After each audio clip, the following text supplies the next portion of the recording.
Ontem, em Goiânia, durante discurso em uma feira do agronegócio, o ex-presidente Jair Bolsonaro pediu aos apoiadores que sigam lutando caso ele seja preso. Ao lado de políticos aliados, Bolsonaro voltou a dizer que é perseguido. Abre aspas. Devemos continuar batalhando. Se alguma covardia acontecer comigo, continuem lutando, porque juntos mudaremos o destino do Brasil. Eu duvido que alguém já viu um político ser mais perseguido do que eu aqui no Brasil. Perseguido porque fiz a coisa certa, mas desistir não está no meu vocabulário. Fecha aspas. Bolsonaro, você sabe, é réu no STF na ação penal da suposta tentativa de golpe. Ele chamou, inclusive, esse inquérito de cortina de fumaça e se justificou dizendo que estava na Disneylândia no dia 8 de janeiro, Ana Paula Henkel. Daniel, nada disso para de pé, a gente sabe disso. E quando o presidente se refere à figura dele, ele, né, até dentro da humildade que ele tem, ele fala sobre ele, se alguma covardia acontecer comigo, continuem lutando, porque ele sabe que ele é um dos maiores perseguidos hoje por esse Supremo Tribunal Federal ativista, político. Mas a questão, Daniel, é que mesmo se alguma covardia aconteça com o presidente Bolsonaro, eu acho que isso só vai fortalecer ainda mais o que ele iniciou em 2018. Então, por mais que haja essa perseguição política implacável do Supremo Tribunal Federal, principalmente por parte do ministro Alexandre de Moraes, nós vimos o mesmo cenário aqui nos Estados Unidos.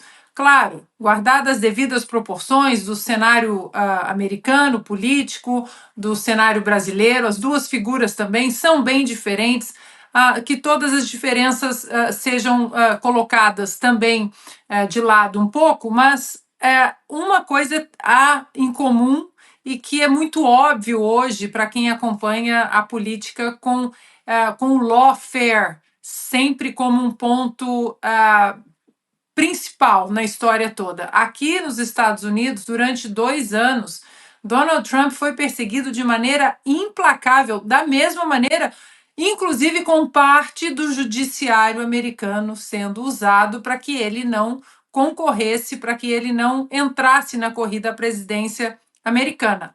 Claro que a grande diferença é que aqui existe uma Suprema Corte séria. Aqui existem juízes na Suprema Corte. Não são advogados apenas, não são amigos do descondenado, não são amigos de políticos, são juízes. As sabatinas dos ministros, dos juízes da Suprema Corte aqui, são sabatinas sérias, não são chás das 5. São sabatinas que são perguntas que são direcionadas em relação às decisões que esses juízes e juízas tomaram em instâncias inferiores. Então, quando os democratas tentaram tirar Donald Trump de várias maneiras, foram várias maneiras, não apenas um caminho, e o processo chegou na Suprema Corte americana, por unanimidade, até as 3 juízas que foram indicadas por democratas disseram: não, Donald Trump continua na cédula, quem decide o nome do seu representante maior é o povo americano.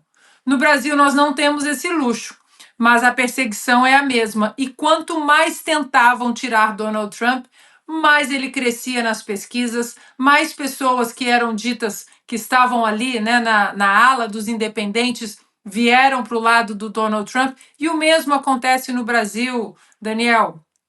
Agora, esses 45 dias que eu fiquei no Brasil, conversei com muita gente. E as pessoas dizendo: eu não votei no Bolsonaro em 2018, eu votei nulo em 2022, mas agora a próxima eleição, se ele estiver elegível, eu voto nele. E se ele não estiver, eu voto em quem ele indicar, porque a perseguição agora está absurda. Portanto, Daniel, é o mesmo caminho daqui dos Estados Unidos.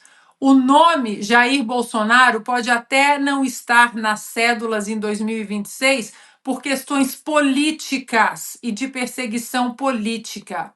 mas o movimento Jair Bolsonaro e tudo que ele construiu ao longo dos últimos anos, isso não vai a lugar algum. Daniel, o nome dele estando na cédula ou não? Augusto? Olha, eu já vi presidentes humilhados injustamente, como foi o caso do Juscelino Kubitschek, né, caçado injustamente, havia motivos, era só para impedir que ele voltasse à presidência. O Alexandre vai me desmentir se eu me enganar aqui, que nós testemunhamos isso aí. Eu já vi o Juscelino, o Jango não pôde ser enterrado, não pôde voltar ao Brasil pouco antes da morte, eu não me lembro exatamente isso, o Alexandre, se puder, completa essa história. Agora, eu nunca vi nenhum presidente tão perseguido no cargo. Sobretudo, ele foi impedido de exercer suas atribuições, seus poderes, por exemplo, no caso da nomeação do superintendente da Polícia Federal. O Supremo e o STF começaram a agir como partido, e o TSE começaram a agir como partidos no governo dele. Ele foi hostilizado o tempo todo na campanha da reeleição por essas entidades, essas instituições. A esquerda não tem mentirosos, nenhum esquerdista, nenhum devoto do Lula foi punido por nada. Só mentimos nós, os extremistas de direita. O Supremo suprimiu a direita democrática, só existe extrema esquerda, o bolsonarista radical. Agora eu pergunto, durante o governo Bolsonaro, alguém sentiu medo? Alguém foi perseguido?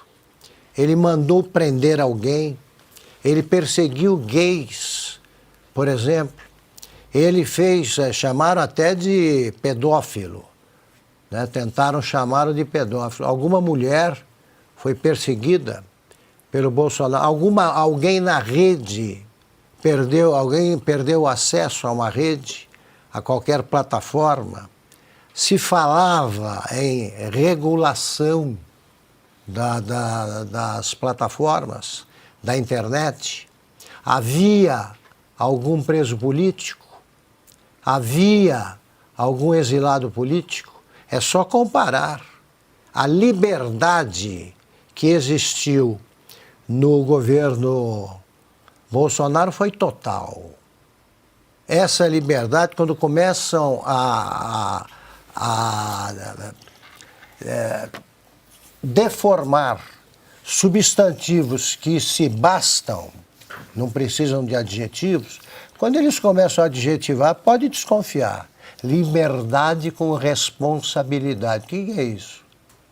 O que é isso? Se não for responsável, está aí, a legislação comum para punir. Democracia relativa. Isso se falava no tempo da ditadura do AI-5. Não tem democracia. O adjetivo é muleta. Nesse caso, democracia não precisa de muleta.